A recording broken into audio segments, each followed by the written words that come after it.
with us in the studio. Thank you for being here, Kristie. Oh, I'm so happy to be here, and I have to say, this is a cool setup.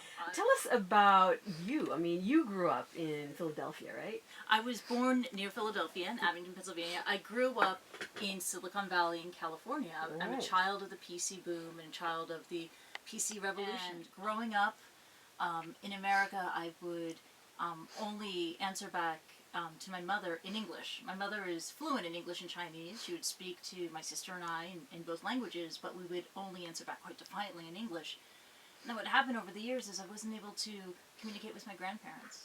And I had to resort to writing letters and hieroglyphics and pictures to tell my popo and my wagon what I was up to. And I always felt a profound sense of shame from that.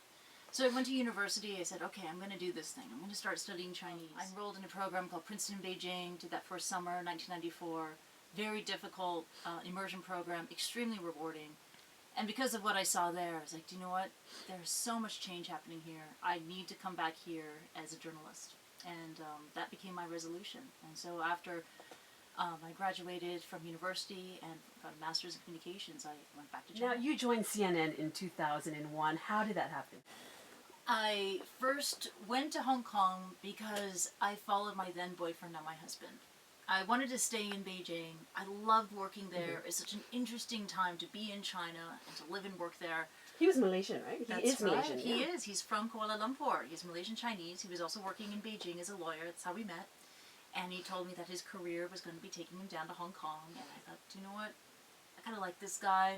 We're planning together, so let's make the move down. And I went down to Hong Kong. I gave a speech at the Foreign Correspondents Club about the internet in China. And the senior producer from CNN was in the audience, saw me, and then booked me as a guest on CNN to talk about the development of the internet in China.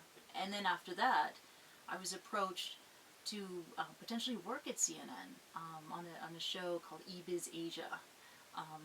And it was just this incredible opportunity unfolded. It was funny because over the years I tried so hard to get my big break in journalism, but it didn't quite work out. Either it was a market that was too remote, too far away. I also had grad school bills to pay off. So you take the work that you can do while I was still freelancing, but I was taking work in PR, taking work as a communications officer in a .com company, et cetera, and then finally the door opened to me. And it was all because of that speech at the Foreign Correspondents Club. Where do you see yourself 5 years from now, 10 years from now, 30 years from now? It's funny that you asked me that because I just turned 40. And one of my New Year's resolutions this year in 2015 is to come up with a 10-year plan.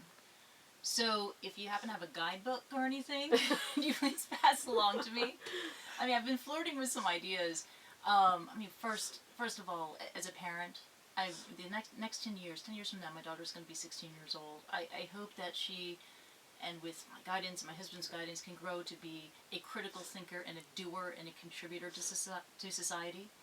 For me personally, I would love to write a book. I work in a very ephemeral medium, television. It'd be great to consolidate the interviews, the experiences, and the stories that I and my colleagues have covered into a file format, like a book. And I love working at CNN. I've had a great run for the last 14 plus years, and I'm looking forward to seeing where the story takes me next. Well, it's certainly been an honor having you in the studio, Kristie. Thank you so much for coming in and having a chat with us this morning. Stephen Shaz, it's been a pleasure. Thank you so much, and take care.